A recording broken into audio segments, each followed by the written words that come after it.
cargo and stuff like that. It's very loud, but you know, it's remnants of an old age. Right? Yeah, it is.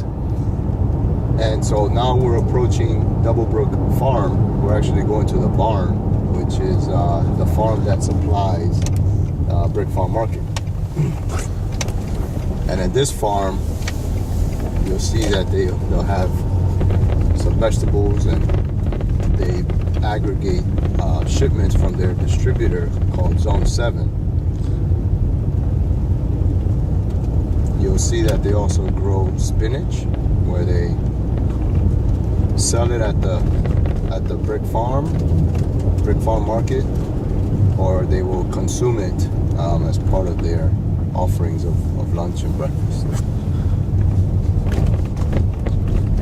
There's a little sign there. It says Veggie Land. All right. Well, and there's your that's for cleaning as well. Yeah, that's for triple washing greens, salad mixes and stuff. Free basting. We use it for a lot of other stuff too. Absolutely. Awesome. All right. All right. This is the Ag Convention, Department of New Jersey, at Taj Mahal. Get ready. That's our stuff. Going out there, and we're going to the arena. Yeah. Here we go.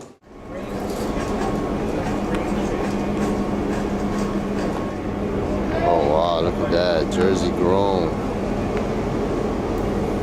Now Agro. Elena. Oh, wow. 510, right? That's us. Green Chain Farmer apps. Farm Brain apps. Customers linked to local farms. We're here in Atlantic City on February. Yeah, he has 2 stores. February 3rd and 4th, 5th and 6th. There's Farm Brain, smart farm operations, enabling small, mid-sized farms. Here we are in 2014, enabling farm operations in the United States of America, starting off in the Northeast. A significant opportunity that we see in this space, given all the challenges. Come and check us out. Here is grain chain A lot of pictures and everything. for enabling grains operations, mostly in developing markets, U.S. as well.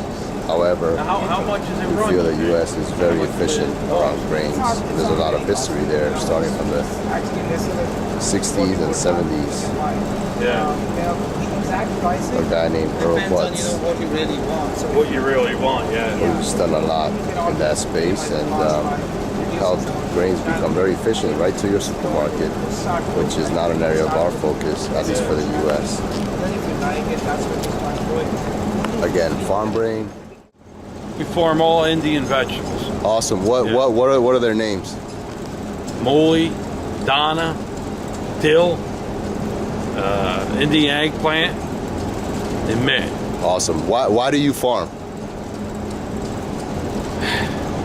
It's where the money is. Awesome. Yeah. How long you been farming? 25 years. That's amazing. And what's the name of your farm? Lombardi Farms. That's amazing. And where is Lombardi Farms? That's on 127 Atlantic Street in Landisville. Awesome. Where do you see the future of agriculture in the U.S.? Oh man, I think more farmers are there's got to be less farmers to make money. There's a lot of farmers are growing the same things. Right. And the price stays the same. And is that good or bad? Bad. The expensive farming's outrageous. Yeah. It's for a crate you got $2.25 for a crate. Yeah. And you pick it, you got $1.25. so what can you do to correct that? I mean, what do you do to address There's that? nothing. Nothing. You can't do anything, huh? There's nothing you can do about it. You're just trying to change your operation the best you can change it. From a farmer perspective. Yeah. What about at a consumer? Like, what would you tell people that are consuming, all this stuff that you grow at your farm? What would you tell them? What could they do to help? Well, I tried to get Jersey Fresh involved, and they you know. Customer for family, because this guy is an Indian vegetable grower. I think that's Indian vegetable grower directly going to retailer. directly going to the retailer. Second, one thing is that he has no background of technology. So to get them onboarded, the ramp up part of it itself is going to give us a lot of challenges and resolution. Thank What do you Alex. think about that, Gaurav? I think that's amazing. Was about Wow. when the berries are fresh, and so that they can come and pick it up on their own. So she enrolled for a beta program. Cool. The only thing is that she took the form along with her, saying that I'm going to send it because my daughter is going to fill it up for me. Okay, She's the that's IT fine. person. That's fine. But she was. But you should have given her the email address. I gave her the business card. She can I gave her just- all the details. That's She in fine. fact wrote down the email address. She was very, very interested. But then she said that she's here through someone, because the tag that she was wearing, it was like a big farm. It was like the bunch of other guys that I saw with this name. And she was like, yeah, I just pulled in with these guys because otherwise you have to pay $100. But 4 of us just pulled in for $25 each. I mean, I don't need to be here on a daily basis. So, so that's how. You don't have to regret that. You really don't have to regret that one. Okay. All the people here. It's been a pretty amazing day. Yesterday we had an amazing day, great day. A lot of potential customers and partners and institutions. Rutgers University, USDA. Very interesting. Travel more. Well, it's an issue, but it's not the big issue. And most people began to realize, in fact, even Rick Sneeders at Cisco did some research years ago when he was the president of Cisco Corporation, because they use a lot of trucking, et cetera, and he was concerned about that.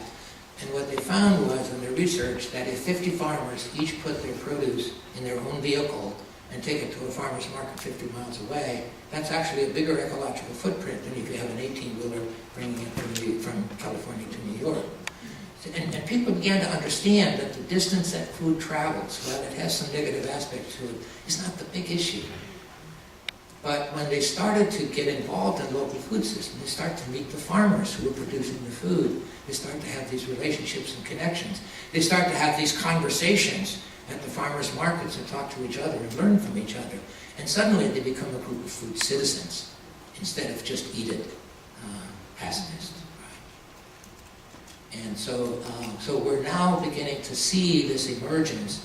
And part of this now is what's driving the new food hub movement. Where people all across this country and in other countries as well are beginning to say, wait a minute, we want food sovereignty. We want to be in charge. We want to know the kind of foods that we want to know that we have food security in our own communities in the future. And so they're starting to develop. It's just in the very early stages of the beginning, but it's the beginning, I think, of a new revolution where people in their own communities, and they're developing these relationships with farmers. So today we call them urban farmers. I don't know what we're going to call them in the future, but they're going to be a network of farmers. And the food hub, some people prefer to use the term food shed. I actually prefer that. Some of these things. Because food sheds are like watersheds. Watersheds are not all the same size. They're appropriate to their place. And food sheds will be the same way. And some of my friends who are thinking about the future in terms of the food shed movement, they're thinking now, and again, we humans are not good at predicting the future, and I'm aware of that. But you can still imagine the future. They're imagining a future in which the whole global food system is going to disappear because of all of these challenges. It can't be sustained anymore. And in its place, you're going to have these networks of food hubs, of food sheds, all over the world. And with our communication systems, we'll all be in communication with each other. So a food shed in North Dakota, which is going to still want to drink some coffee, they're going to be in with Facebook and Twitter and whatever else. They're going to be in communication with some people in the global south to get their coffee beans, and in exchange they're going to send some of their wheat down to them, right? But the heart of the food system is going to... Is that how it is in India? This one is a little better.